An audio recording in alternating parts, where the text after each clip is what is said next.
Chapter 27, America at Midcentury 1945 to 1961. A far more complex era than that implied in the stereotype of the nifty 50s, the decade encompassed contradictions.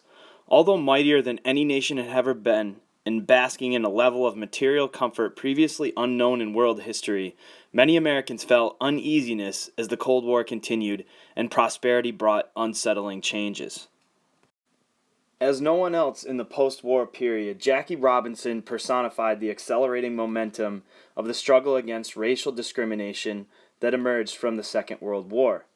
Like other grandchildren of slaves and children of sharecroppers, Robinson moved from the Deep South to California. He lettered in 4 sports at UCLA before serving in World War II. Refusing to accept segregation on Army buses, Robinson was tried and acquitted of insubordination in a court-martial.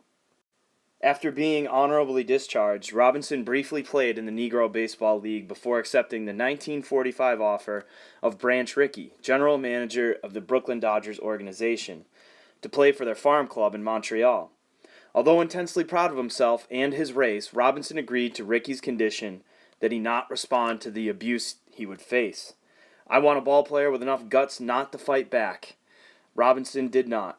Instead, he won the batting crown of the International League in 1946 and joined the Brooklyn Club the following year, the first African American to play Major League Baseball in the 20th century.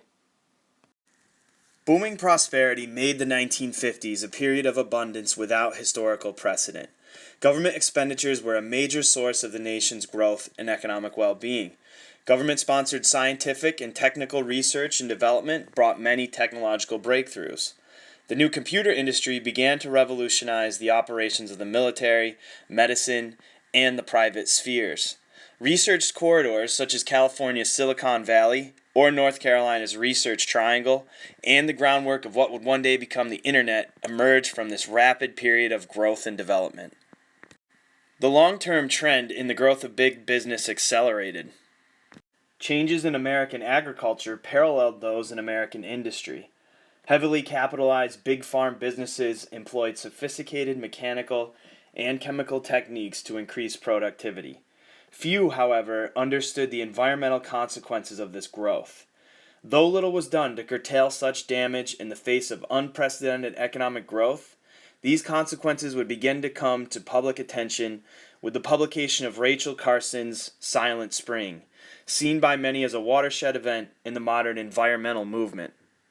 As in business and agriculture, consolidation transformed the labor movement.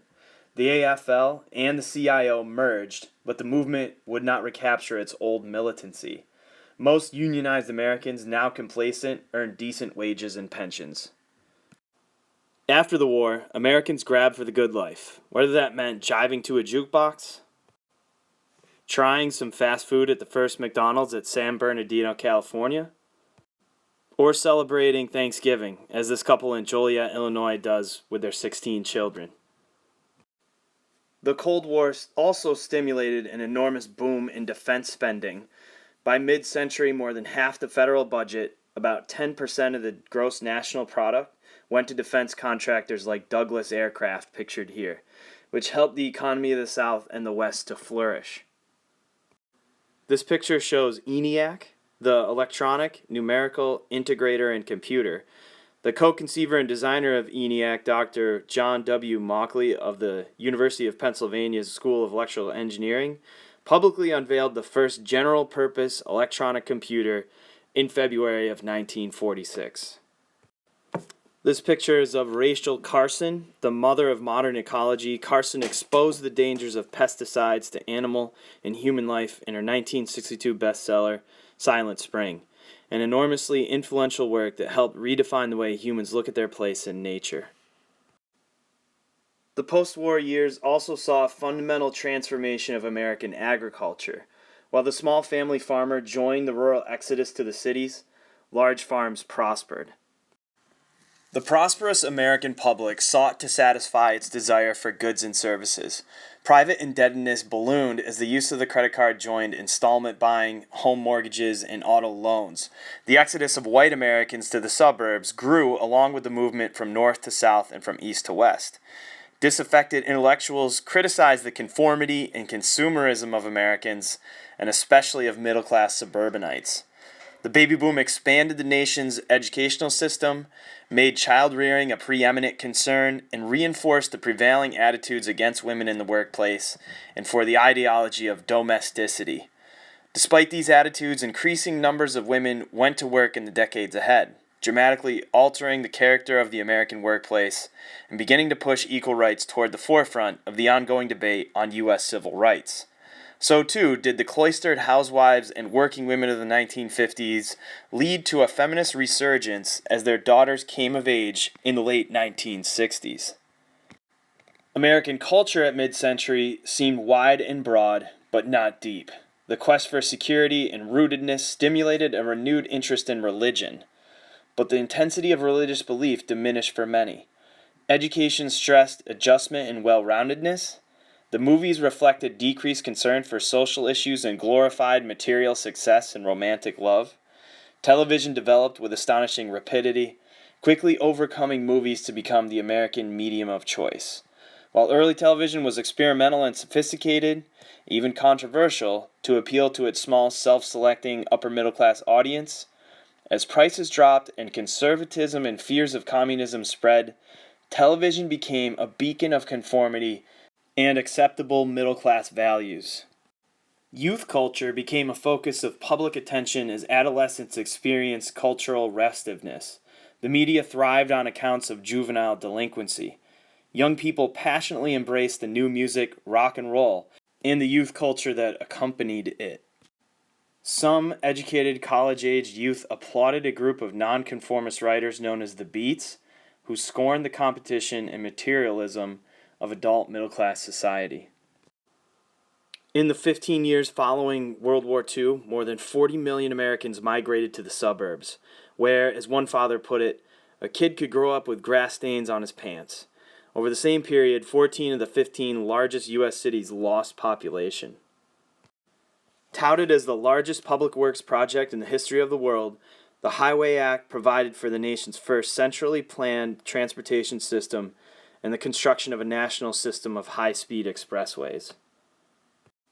More than a commuter's delight, the new expressways proved a boon for the automobile, concrete, oil, tire, and interstate trucking businesses, as well as providing steady work for construction firms. This is an image breaking ground for I-70 in Missouri. As televisions became commonplace in the 1950s, TV viewing altered the nature of American culture and politics. These graphs show the growing importance of televisions in the American household and the number of hours consumed by television viewing. This is a Motorola TV family ad. The television set itself, so grandly advertised and displayed, was a symbol of post-war affluence, and both advertising and programming, which featured largely middle-class, consumption-oriented suburban families, stimulated the consumer culture. Overall, TV powerfully reinforced the conservative, celebratory values of everyday American life in the 1950s. Based on a German comic strip-inspired blonde bombshell doll named Build Lily, the first Barbie doll made her debut in the United States in March 1959. She wore a black and white zebra-striped swimsuit, had a top-knot ponytail, and was available as either blonde or brunette. One of the very first products to have a marketing strategy based extensively on television advertising. Barbie would go on to become the best-selling doll ever. Social critics pointed out that in the midst of affluence lived many who did not share it. Hunger, deprivation, and racism were often the lot of those in rural backwaters and those left behind in inner cities. Frequently, these were the nation's racial minorities. Some came to general public attention only when they faced especially grave difficulties. Operation Wetback sought to locate and deport illegal Mexican aliens, but U.S. citizens were sometimes entangled in the sweep. Native Americans resisted the termination program that called for liquidation of the reservation system. In Montgomery, Alabama, African Americans rejected Jim Crow, and after a year-long bus boycott sparked by Rosa Parks and led by Dr. Martin Luther King Jr., they achieved an integrated busing system. 1950 society was more complex and contested than the images of conformity and affluence implied. This is an image in a Kentucky mining town. Life was not the nifty 50s for many Americans. Nearly 1 in 4 live below the poverty line, which is calculated by the federal government to be $2,973 for a family of 4 in 1959. The bottom 20% of Americans then owned only 0.05% of the nation's wealth. Following World War II, the U.S. government continued to use the Bracero program when it needed inexpensive laborers to do the arduous work in the hot agricultural fields of the Sun Belt, and then deported millions of Mexicans when it no longer needed them, as in this photo taken during Operation Wetback in the recession of 1953 through 1955. The Supreme Court, now under the leadership of Chief Justice Earl Warren, defended the constitutional rights of persons accused of subversive beliefs. It determined in Brown v. Board of Education of Topeka that racially separate educational facilities are inherently unequal. Resistance against the court's order to the states to desegregate their schools was intense. Many segregationists determined on a policy of massive resistance. Nevertheless, hope stirred among those who sought a new era in race relations. Civil rights laws enacted in 1957 and 1960, although weak, were the first such legislation since Reconstruction. In the streets, Martin Luther King Jr., SNCC, and CORE employed the techniques of nonviolent civil disobedience to attack Jim Crow, bringing some gains and stimulating an insurgency that spurred further challenges to make the nation live up to its ideals. This is an image from Little Rock, 1957. Elizabeth Eckford, age 15, one of the 9 black students to desegregate Central High School, endures abuse on her way to school September 4th, 1957. Such scenes of angry white jeering, screaming, and threatening African American students were televised to the nation, showing the human suffering caused by racist hatred in the South. By so doing, television made Americans aware of the stark consequences of racism. 40 years later, the young white woman shouting insults in this picture asked for forgiveness. Rosa Parks' arrest for refusing to give up her seat to a white man and move to the back of the bus inspired Montgomery's black leaders to strike a blow for freedom, to call for a boycott of the city bus system in protest. The massive response by the city's black community sparked the nonviolent civil disobedience phase of the struggle against white supremacy. American complacency was shattered in 1957 when the Soviet Union launched Sputnik. The nation responded by creating the National Aeronautics and Space Administration and launching several space probes of its own. Sputnik also stimulated efforts at raising educational standards.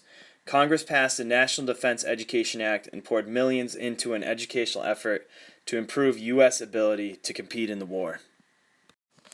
This is Elvis in 1956. The year Elvis Presley skyrocketed to rock and roll stardom. His rebellious sensuality, which caused girls to scream and faint, and boys to imitate his gyrating hips, reflected a hunger for more immediate and vital experiences than was considered proper in the 1950s. Overall, the post-war United States, with its burgeoning suburbia and cornucopia of consumerism, seemed the very model of contentment and complacency, what Americans considered the good life. Despite the criticism by the Beats and intellectuals of conservatism and conformity, despite the alienation and rebelliousness of young people questioning their parents' embrace of the status quo, most middle-class whites ignored the seeds of disquiet along with the inequities in American society. Enjoying their private pleasures, they rejected radicalism, condoned the income disparity and persistent prejudice minorities encountered, extolled a benign and optimistic religion, lauded mass culture, and idealized traditional gender roles, domesticity, and togetherness. Busy working and consuming, they left for a future decade the festering problems of hidden poverty, urban decay, and racial injustice. When President Eisenhower said farewell in 1961, he warned the American people against the influence of the military-industrial complex. He had presided over a time of prosperity, and he had avoided war, but he could not affirm that a lasting peace was in sight.